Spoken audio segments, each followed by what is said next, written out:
Have you ever tried writing a story and suddenly realized, wait, am I allowed to show what this character is thinking?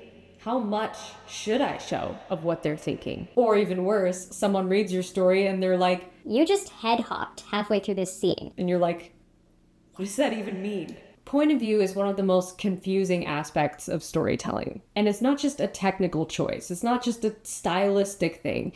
It determines what your audience knows, how they feel, and how much they empathize with the characters. And it also determines how much suspense your story has. So if you've ever been at all confused about point of view or which point of view you should choose for your story or how to write it effectively, this video is for you. Welcome back. If you're new here, I'm Abby, and I help writers make their stories matter and make their author dreams come true. And if that's something you're on a mission to do, you're going to want to subscribe to this channel. I would love to have you here in the community. Also, real quick before we get started, my new book, Make Your Story Matter, is currently now available for pre-order. I'm so excited to share this book with you guys. This is the book I wish I had when I first started writing. And it is not just another boring, dry writing manual. It is an interactive guide to unlocking your brain's natural storytelling power and writing the book of your dreams. And I promise you, it will get you inspired and fired up to write your next story. So if you want to get bonus goodies with this book, make sure you pre-order before August 11th. That's when the book is coming out. Links are below. Point of view is essentially the camera lens through which we see a story. So imagine a story is like a movie. We have characters making decisions, we have drama unfolding, we have different events happening, but what determines what the audience sees? The camera. And in written storytelling format, the camera lens here is point of view or perspective. It decides whose thoughts we hear, whose emotions we feel, what information we are receiving, and what information is hidden from us. So essentially there are three types of point of view. First is first person point of view. This is where the narrator is a character in the story and we are seeing everything happen through their eyes, and they are telling us the story through pronouns of I, me, my, etc. So we are essentially living in their shoes, we're seeing the world as they see it, and our perspective is very limited to just what they think and what they feel and the information they know. For example, I knew the moment I stepped into the room that something was wrong. The benefits of writing in first person is we have an intimate connection to that main character. We can feel what they feel. We also have the chance to really lean into character voice and hear their thoughts and their narration in their own style and tone and the way that they speak and see the world. The downside is that we have very limited knowledge because we just know what this character knows. And until we switch point of view to somebody else, to a different character, we are confined by just this one character's perspective. Third person limited uses pronouns like he, she, they, etc. But we are still limited to one character's perspective at a time. With a third person limited story, you may switch point of view. You may be following one character in one chapter and another character in another chapter, but we are still confined to their head. We're still seeing their thoughts, feeling their emotions, knowing what they know. For example, William stepped into the room and immediately sensed something was wrong. So we have a little bit more distance here, but we're still in that one character's head.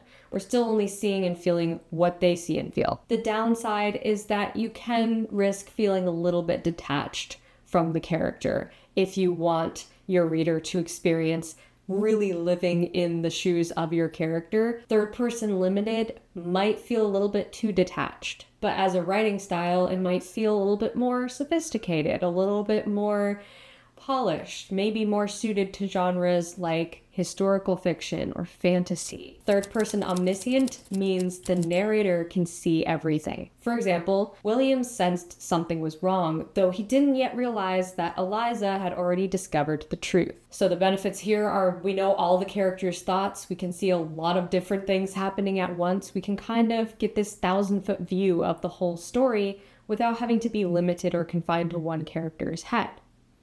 The downside is that we can feel very detached from the characters. When we're telling a story from this omniscient narrator perspective, Sometimes it can be hard to closely identify with or empathize with the main characters because we're not in their shoes. We are existing outside of them, looking down at them. So those are your 3 basic point of view structures.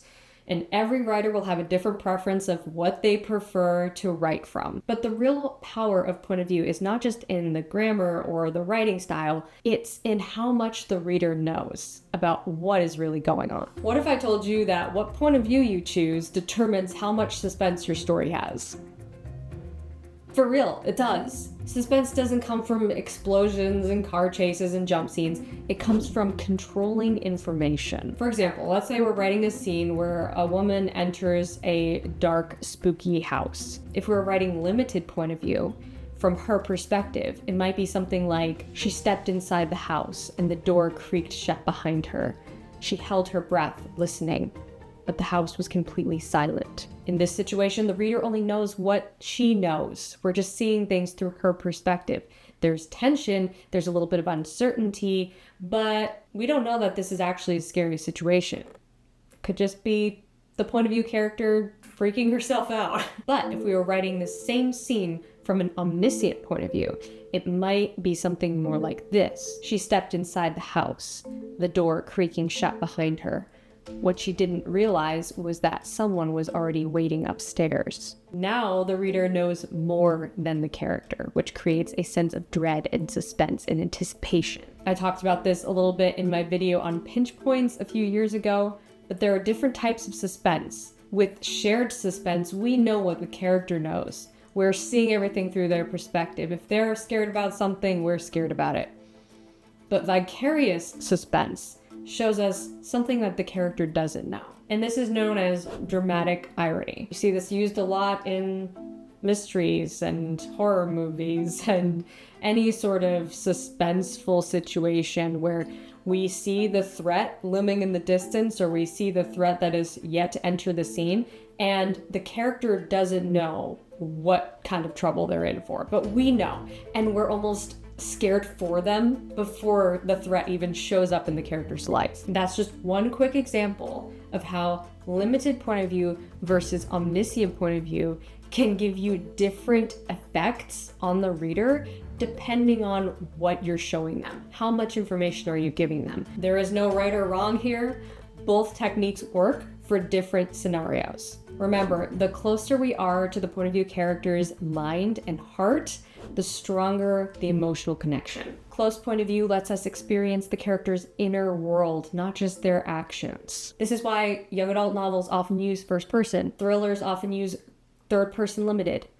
Epic fantasies often use omniscient narration. Each point of view creates a different reading experience. Let's look at a quick example from one of my own books, 100 Days of Sunlight. This is a YA contemporary novel, and in this book I use first person alternating point of view, so switching back and forth between 2 different characters. And I'll explain why I did that in just a minute, but first let's look at one tiny excerpt, just one sentence from this book, if I were to write it as a distant narration, like an omniscient point of view, versus how it's actually written in close first person. So if it was a distant narration, it would sound like this. Tessa could hear footsteps on the stairs coming up. Her bedroom door opened, and her grandmother entered but said nothing. Then her presence vanished, and Weston stepped in. How it's actually written is like this. I hear footsteps on the stairs coming up. My bedroom door opens, and I can somehow sense that it's Grandma. She says nothing. Then her presence vanishes, and someone else steps in. Weston. In this situation, first person close is better than omniscient because my main character, Tessa, is blind, and she can't actually see what's going on, but she can hear what's going on, and I wanted you, the reader, to feel really grounded in her perspective. However, if this whole book was just written from Tessa's point of view, it would feel very limited and you wouldn't be at all emotionally invested in the story because of the premise of this story. My 2 main characters, Tessa and Weston, are experiencing different struggles. Tessa is blind, Weston is an amputee. Tessa can't see that Weston is an amputee and he's keeping that a secret from her throughout the duration of the story. And this overarching secret is what creates a sense of anticipation and interest in the story. It's like this ongoing story question. When will Tessa find out? Will she find out? Will she get her sight back? Will she see him? How will she react when she finds out? And that's how you can use multiple perspectives to create suspense in your story. You see this a lot in romance, mystery, psychological thriller, even fantasy, where we are using different characters' perspectives to show us something that the other characters don't know. Or maybe it's just a clash of beliefs. So character A believes something, character B disagrees completely or believes something else. And we get to see both perspectives. Not only does this make us feel more empathy for the characters, but it also creates more suspense if there's a secret or some hidden truth involved. And we get to anticipate when the other characters are going to find out. It makes your conflict so much more compelling, so much more powerful when we can see the story from different perspectives like this. However, one mistake you definitely want to avoid when you're writing multiple points of view is you don't want to be caught head hopping.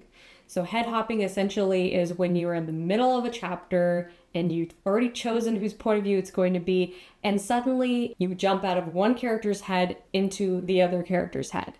You don't want to do this. Not without a distinct chapter break or a sign that you are intentionally switching point of view. Now, a question I get asked a lot is, how do you outline a story with multiple point of view characters? I like to start by first writing out a very simple bullet point outline of my most important story beats. So that might be the inciting incident, impossible choice, game-changing midpoint, disaster, aha moment, climax. And you can literally keep it just this simple. You don't even have to do every story beat of the 3-act story structure or anything like that. Just the most important turning points. Make 2 lists side by side like this. So you have one set of bullet points for your first character, character A, and then another set of bullet points for character B. And I want you to go through each story beat and write just a quick outline sketch of what's going to happen in that moment in the story to each of those characters. Maybe they will share a story beat. Okay, so maybe the inciting incident is one single event that affects them both in different ways.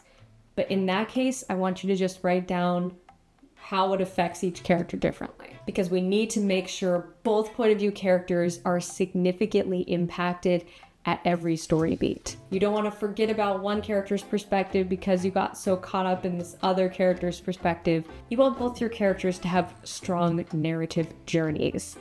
And writing out these quick bullet point lists side by side will really help you with that. So here's what you need to remember about point of view.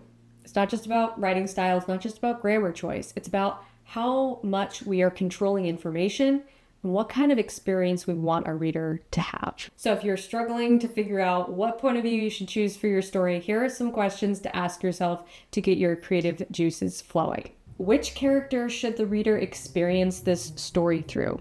Is there a character whose perspective I would enjoy writing the most? What information should the reader know? What information should stay hidden? Would the story be more powerful if the reader knew more than the character or less? When you understand point of view and how it works, storytelling becomes more magical, more powerful, because you're not just telling a story. You are controlling how much the reader knows at every turning point and how much anticipation or suspense or excitement they feel or empathy they feel for your characters. So if you're ready to take everything that you learned in this video today and apply it immediately to your storytelling process, make sure you click the link below to grab the free handout that I created for today's video. It is basically a fun little guided exercise that will help you to choose the right point of view for your story. And there's also a fun writing exercise in there that will help you to sort of experiment with each type of point of view and find out which one clicks the most for you. So grab that template below. It is linked in the description.